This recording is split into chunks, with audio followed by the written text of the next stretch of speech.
Hello everyone, my name is Mudit Pandey and I'm the co-founder of My Admission Card, which is registered in London, and the president of Sevi Foundation.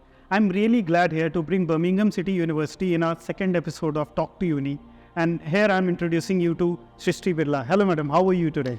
Hello, Muditji.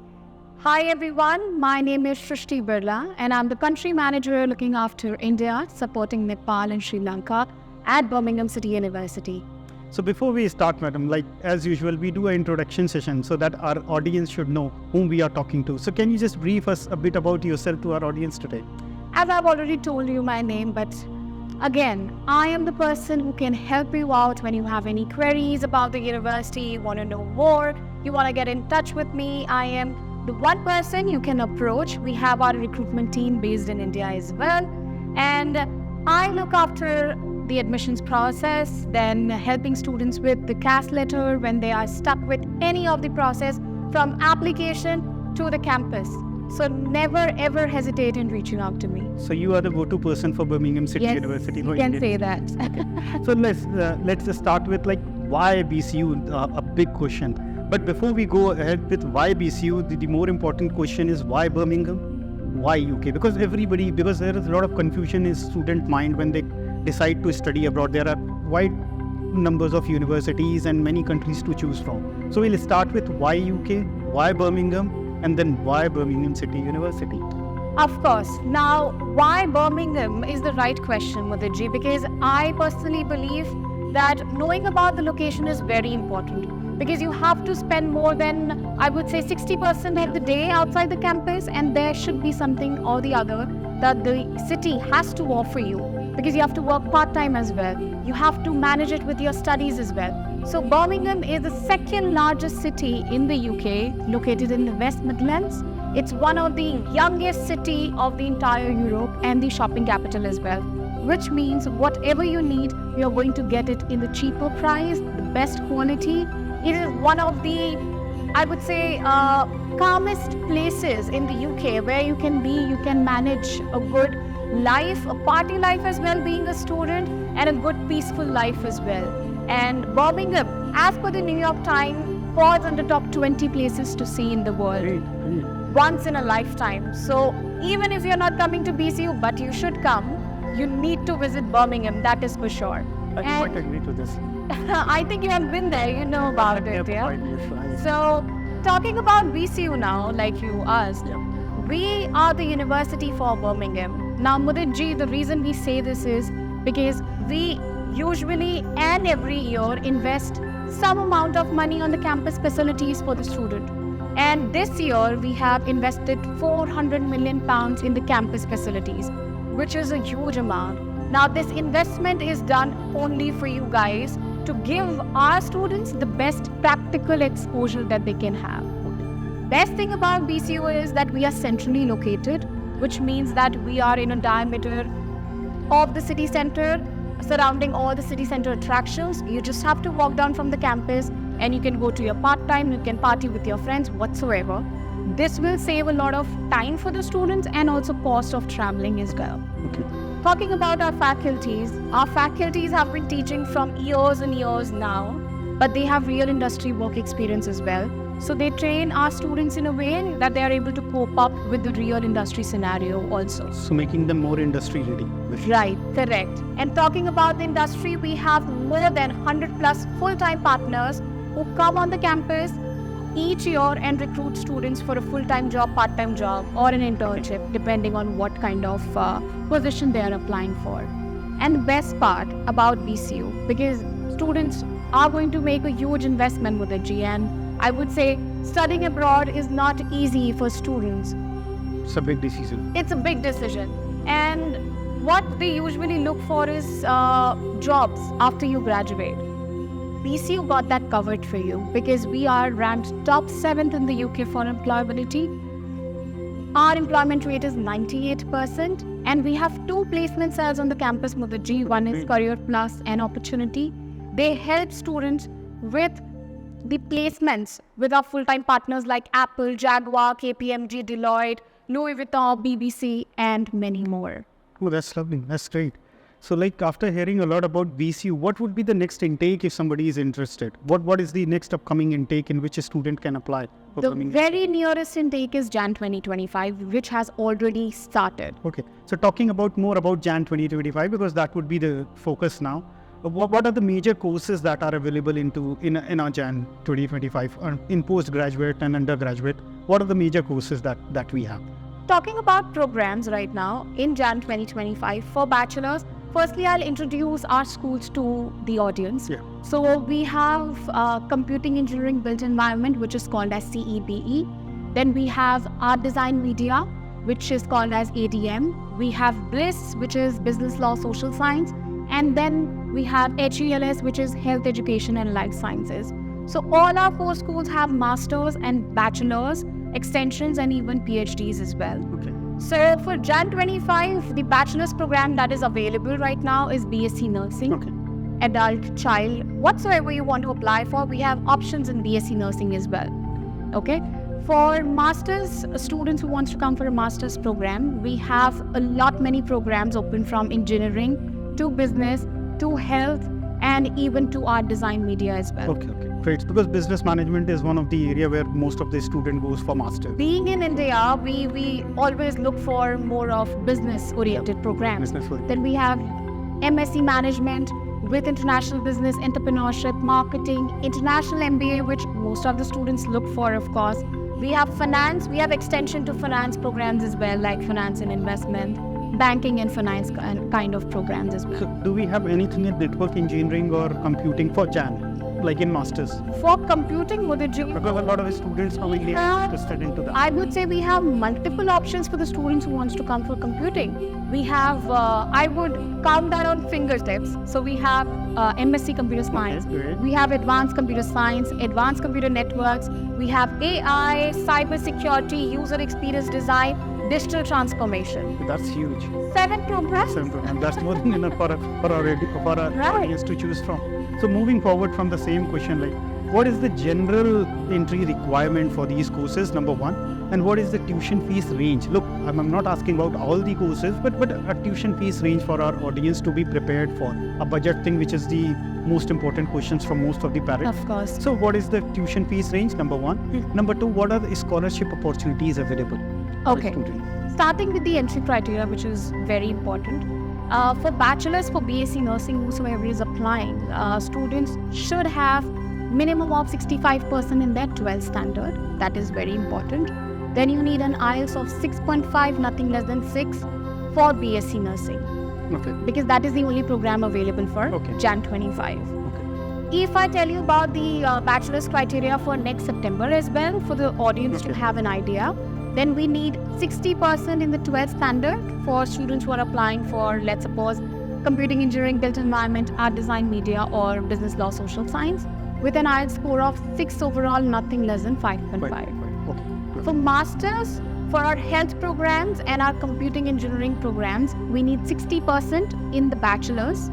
And for business law, social science and art design media, we need somewhere around 55% bare minimum in their bachelors. Okay. IELTS requirement for all the programs at master's level remains the same, which is 6 overall, nothing less than 5.5. Now here is an interesting thing that I would like to cover is our IELTS waiver. Yes, I was about to ask, but I was waiting for scholarship and tuition. Yes, but I think this is the right time that I can cover this very up. important. Very Yeah. So we have an IELTS waiver as well for students who have graduated, done their 12th, which means from CBSE, ICSE, Maharashtra State Board, Tamil Nadu or Andhra Pradesh State Board. If they have 65% in their 12th standard, they can skip IELTS. Okay. Then we have another thing which we introduced in September 2024 and is now going to be valid for Jan as well, which is MOI acceptance. Medium of instruction. Medium of instruction. We have a list of university which actually my admission card has it. If you're looking for Jan 25 or even September 25, you can come without IELTS on the basis of MOI letter. The only thing that the students would have to do is give you the MOI certificate, which can be issued by your university, Okay. and you can get an IELTS waiver on that. Okay. Okay. Coming to the fees now, Just a range would do. Yeah, just a range. Sorry. Starting from somewhere around 17 lakhs, Okay. goes up till 19 lakhs. This is a range. This is for masters or that? This is for masters. It's Now, quite affordable. the reason I'm saying 19 lakhs is, again, one more interesting point that you should only come to BCU is that we have an 18-month program. Yeah. One is for 1-year program, which all the UK universities Yes. have, of course. But BCU is the only university which is providing an 18-month program, which is 12 months of full-time studies and 6 months of professional placement session, in which our Career Plus, which I talked about Yeah. in the first question, are going to help students to crack interviews with our full-time partners. Okay. And most of the students, trust me, Mudhaji, come for an 18-month program. Okay. Because we are going to help students with the tiniest bit of it, like even how to create a CV. How an Apple would want a student to appear for an interview, whereas how KPMG would want the student to appear for an interview. The smallest bit of it can be guided to the student. They will be properly trained. And but just to add on, like these 18 months program are so well designed that a student get time to get settled to the UK education environment and to pass that program, he get more time. And because I was also enrolled in 18 months program along with my sister who studied in UK. Wow. My two sisters have studied in UK and we all were in 18 months program. Yeah. So I know the importance of these 18 months program over 12 months program. So This is actually That's- because the Indian recruitment system works very differently. yeah. It's very different, and it's actually very unacceptable, I would say, because our students here are not trained to be industry ready, whereas UK's recruitment system is quite different. It's a bit different. I agree to it. So to adapt from Indian recruitment system to UK recruitment system, our Career Plus is going to help students. That's the main agenda and focus of ours. And what about the scholarship opportunity? The last and most Interesting question critical- that everybody would be waiting for this because this is very important for Indian students. I Right, understand now. right. As you know, our fees is quite low. If you see, it's very affordable to the pocket of the student. Yes, this way. But each and every student that applies to us gets a scholarship for the G, and you know about that. Yep. So our scholarship criteria is an academic, on the academic basis. Okay. So if you have, first I'll talk about masters. Mm. So if you have 61% to 65% in your bachelor's, you will get £1,000 scholarship. That's good. If you have 66% to 69%, you get a £1,500 scholarship. And if the students have 70% or above, they get entire £2,000 scholarship. That's a good scholarship. So Is this for masters or for bachelors? this is for masters. Okay, masters. So okay, This is for that's great. masters. That's great. So this is quite an information, and I'm really thanks for this. Yeah. And we'll move on to the other question. Before we move Yep. on, for bachelor students also we have a scholarship. Acha, okay. Okay. So the scholarship is of the range of £2,000 entire if the student has more than 75% in their 12th standard. So they get entire £2,000 scholarship for the first year. Okay, great, Yeah. ma'am. Thanks. So moving forward, as the audience will always like to know about the admission process. What is the general way and how to apply? So basically, can you just brief us a bit about the admission process in BCU? Right. How to apply is a very important thing. You need to have the right guidance, which I think the podcast that you are seeing right now is through My Admission Card, and you have to start your process with My Admission Card. Thank you. Thanks for recommending it. So you have to come to them, give your documents to them. They will guide you on the right process, right, I would say the course, the program that you are eligible for and can benefit you after you graduate. So it starts with uploading all the documents on the portal. Like we have our portal on, you can check the BCU website as well. Once you upload all your documents, you either get a conditional offer letter, which is called a CO, or you get an unconditional offer, which is called as UCO. Now, you only get an unconditional offer when all your documents are in place. Yes. So, ma'am, just a question out of a thought. Can you just brief them a bit? Like, look, this is our duty, I know, to guide these students Yeah. about the documents, but it's always good to hear from the uni rep directly. What are the list of the documents a student should look forward to? So very important and mandatory document, just 4-5 documents that you need. At bachelor's level, firstly, I'll talk. So you need your 10th mark sheet, your 12th mark sheet, then you need your IELTS, you need your passport, you need an statement of purpose, which I'll put more light on around statement of Yes, purpose. yes, that is very important. Which is very important. Then if we talk about the master's student, then you need a bachelor's transcript, you need a bachelor's degree. Now there are students who have just graduated, they usually don't get a degree Yes, yes. before 1.5 years or 2 years. So you can upload your provisional certificate as well. You just need to get it from your university. If you're affiliated to some or the other university, you need to get that from that university, not the college. Okay. So provisional from the university is very important. Then, like, we are accepting you on the basis of MOI as well. You need the MOI letter. Very, very important. If you are okay to give IELTS, then IELTS TRF is important. Passport, very important. Then your statement of purpose and your CV. If you have work experience, you can always put that and upload it for us to have an understanding. And work reference, LOR for both the students, for bachelor's and master's is important. It's mandatory. For bachelor student, you can get it from your teachers from your school, from principal, from one of your subject teachers as well. So like if like 2 LORs are required for a bachelor. We need only one. Okay. One is Right. absolutely okay. That's Yes. great. At bachelor's level, one is okay. When you have worked at master's level and you're planning to apply for master's degree and have worked at bachelor's level after your bachelor's, so we might need an academic LOR. If you already have that, best and better. If in case you have worked, then we would need a work reference. Right. Okay. So just a bit more question. I know this is going a bit lengthy, but as the audience are there for more and more information, and this is an information channel. So what about SOP? Like a lot of universities dig more and more into SOP. So what all topics should an SOP cover to be a complete SOP? Can you just brief us a bit? Yes. So Mudhirji, I actually have created a pyramid for myself, and that is how I guide students as well. So as you know, in the pyramid, you have the top level to be the smallest bit, the second level to be a bit more spacious, and the third to be a bit more wider. So we start with the past, the very first thing. Past means what you have done in your school. If you're applying for bachelor's, if you're applying for master's, and what did you do in your bachelor's? What was your academic background? How was you academically in terms of scores as well? Then we talk about a bit more of present. What I am doing as a student right now. Like if I'm preparing for my IELTS exam, then this was the thing that I've been doing, and why am I doing that? What is my perspective? What thoughts I have right now in the present? Or if I was doing some or the other work, then I was working here, I'm working there right now as a process analyst or something like that. A bit more about it. Future is very important to put light on, because that is what we want to see in your CV, in your statement of purpose, I'm so sorry. So future talks about why you want to come to UK, first thing, because we have other countries as well. Then why UK? Because all of you know UK is one of the first destination that students look for the best quality of education universities that we have.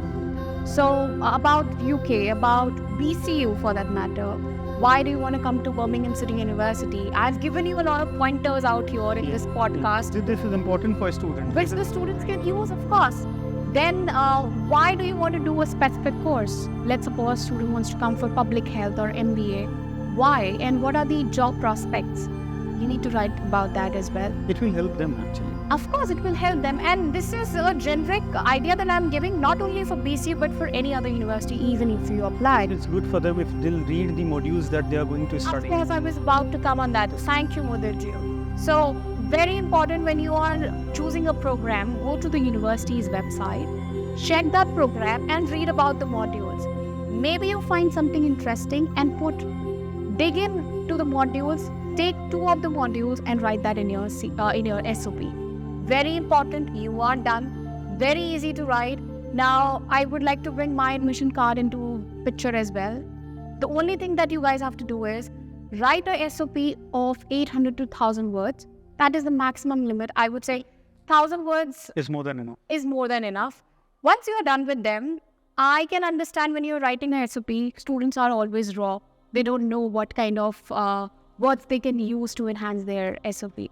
So I think my admission card always help them with sample SOP. My admission card will help you. You just have to submit a raw SOP without any hesitation, and they will correct it and make it more professional. We have a group of experienced counselors and a complete admission team who does help the students with that. So just moving forward is the most important part. Is interview is the part of the admission process.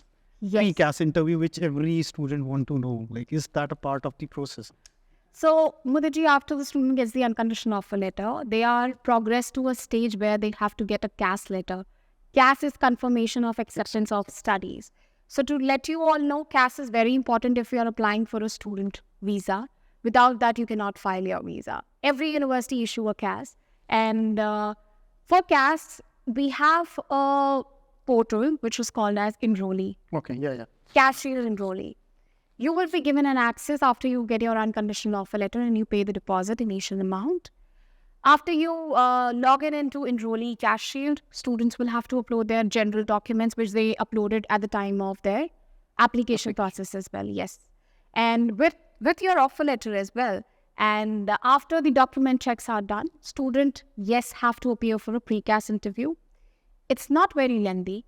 I would give you the tips and tricks to crack the interview as well. That's important. Like, Yeah. they would like to know like what kind of questions are going to come, because a lot of students get nervous when the interview happens. Right. They are actually good students. They have everything good, but it happens with everyone. Yeah. And you start facing Absolutely, someone, it does, you it get does. nervous. Yeah. So it's good if we'll have some tips from you, like what kind of questions are going to come, how they can answer it well. So that would be really helpful for everyone. So for pre-CAS interview, which is also called a PCI, I will start with the duration. It's going to be a 30-minute interview Okay. with 15 questions. Each question should be answered within 2 to 3 minutes. That's the maximum time, and I think more than that time if you are taking, which is a very good thing for us, because we'll have an understanding, yes, the student knows more about it and is well trained and have done the homework before coming to BCU. The kind of questions that we ask, so firstly, it's not going to be a person-to-person interview like we are doing. Okay. It's going to be a pre-recorded interview wherein students will have to sit in front of their laptop. No other person from the campus will be there. Now, this actually kills students' nervousness. So you will not be that nervous while giving the interview. Because nobody is Because there. you are the only person with the interview. Yeah, of course. And I think that's the best thing as well. You can be yourself when you are just alone. So first question that comes, now we have many questions. The only pointers, I can tell you the pointers. Yeah. That would do. You got Because pointers. the question formation can be different for each question that can be asked. If they want to ask why UK as a country did the student choose for, we have multiple set of questions to ask that. Then the very important one more thing, that you should always read your SOP when you are sitting for your interview. It's a kind of a preparation for. Right. And when you give your answer, it's always better to read your SOP before, because while we are checking the interview as well, we can see the sync and we can understand that, yes, the SOP was written by the student. This is very Right. important. Right. Yeah. So everything that you have written in your SOP is the part of the It's the interview. part of the interview. Yes. Then you can tell, we can ask you about your weaknesses, what you are strong at, and what kind of fears do you have. Be prepared for that as well. My weakness is to bargain. I cannot bargain. So that is one thing that can be asked, and you can always answer very firmly and very up without any hesitation, of course. And why BCU? Why this program? Why UK as a country, again, focusing on that. The cultural difference between India and UK, again. Why not India, but why UK? We have a lot, many pointers. And all of that you have written in your SOP comes in the pre-CAS interview. And one more important thing, Mudhirji, because while we are giving an interview, nobody is in front of us. So we usually tend to look down. This does happen. Yeah. And get refused. Of course. And this leads to actually rejection. Suspicion. Yes. Because we think that if the student is looking up, then why up? Only you have to look straight in the camera. That is one thing. With So- a machine which judge, like a student might have been put some cheats or something Of somewhere. course, that can come to our mind as well. Like you are looking down, so you must be having some, like you said, chits on your keypad. Keypad. Maybe that can be, but maybe the students don't do it. Sometimes it happens because nobody is sitting in front of us. So, but better is that you look in the camera straight. That's it. When you're reading the question, always put a smile on your face so that we can also see that yes, you are enjoying the interview and you are here to actually not nervous but enjoy. You should be happy you're going to a country like UK.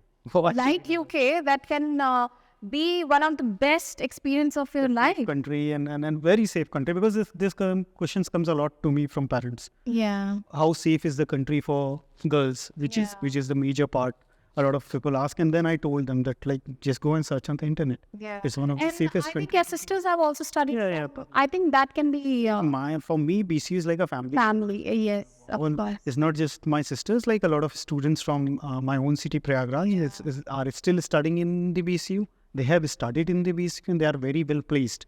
So that is also a part of the other channel that I'll start, Talk to Alumni, Yeah. in which I'll bring those alumni in front of the people to let them know amazing. about the university. Yeah. That is the thing. And one more thing, Mudhaji, that you have to take care is when you are sitting for the interview, please make sure you have your passport. Yeah, because you have to show your passport. Yes. Before the actual interview starts, we will ask you to show your passport. The question will appear on the screen. Also, one more thing, how we are going to ask you the question is that the questions will appear on the screen for the students. So you just have to read. While you are reading, you can read it loud as well. We are okay with that. And you can start your answer. Okay, that's great. That's so kind of you. Thanks a lot for these tips. This will definitely help these students and the audience who are looking to apply at BCU.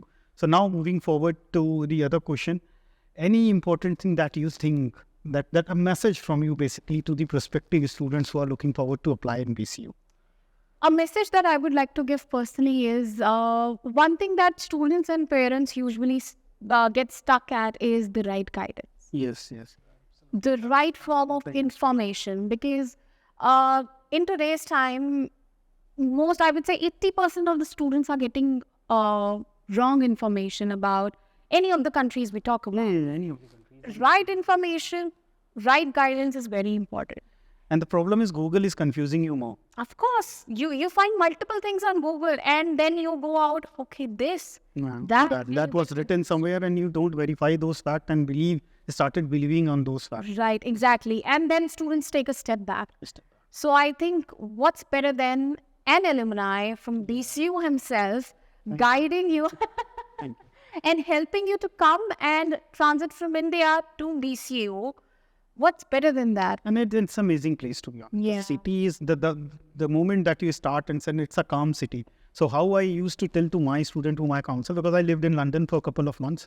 I got a very good job as an assistant professor, but I came back in 6 months of time because I can't live in London. But I'm not saying London is bad or something. It's the financial capital. It's course. a very, very great city to live in, but everybody has their own pace. Yeah. So like my pace is more like Birmingham. So if I'll compare it to India, Birmingham is like the place I live in, Noida, and London is like Mumbai. So if somebody likes the fast-paced environment, he must choose London. But if somebody need to be calm, peace, that's the word that you use. And being in the Birmingham job is that capital place. as well. Yeah, job Because capital. Birmingham is the job capital. The second largest Yes. city. It's a job capital and you can be calm, composed, working in a job capital where you will have a lot of options to work in. I think what's But better. BCU location is also very, very conveniently placed in the Birmingham. We have a city center campus, then we have multiple campuses in the Yeah, we have around Birmingham School of Birmingham. Art in the center, School of Jewelry on the top of the city. Then we have City South campus as well. This is quite helpful to all these students who are coming to. So Birmingham is a place to go for me also if I'll come and suggest someone, but BCU is a very, very good university to study at. That's highly recommended from my side also. And the last suggestion that I would want to give you is that my admission card will keep a very transparent, I would say, line between university and yourself being a student. Whenever you feel that, yes, you want to speak to the university, they can arrange a session with you, with myself together being in a room. And whatever doubt comes to your mind, you can always... Transparency is our policy, man. Yes, Thanks a lot for correct. recommending. And before we end this, I now have a few questions to ask from you, Mudhaji. Because you being an alumni, what's better than that? You telling the student your experience, which you have already covered. But I want to know, like you put in a question about girls being safe in UK. I want you to share your experience in terms of your sisters being there. many of the girls from your hometown, from Allahabad. Allahabad being an amazing city, I love it. A girl's going there, of course. My dad loves it too. He, for some reason, loves Allahabad because he's worked there as well. Okay. It's one of the, he says, again, a peaceful city. For Yeah, it's a peaceful city, no doubt. We all love peace. Yeah. We love being calm. We are peace lovers, so of course. Love being calm. Yeah. So what is your experience? What experience and what feedback did you get from these students, girls especially? So I'd like to share two things. First, talking about the safety. No doubt it's a very, very safe place to be. There are a couple of areas. Look, every city has their downturn and after. It's not just like if we'll talk about Prayagraj also. It's a beautiful city, but there are areas that you should avoid. So similarly in Birmingham, it's a huge city, very good. It's a second home for me. So it's completely peaceful, but there are quite a couple of areas which you should avoid. Apart from that, it's very peaceful. When talking about the professors that you mentioned, I still remember the name of Professor Shiv Chaudhary. He was one of the best professors in my time, and I'm talking about 2007. It's like 17 years back when I studied in Birmingham City University, and I still remember one of his classes. I'll share quickly in a minute of time what he taught to us.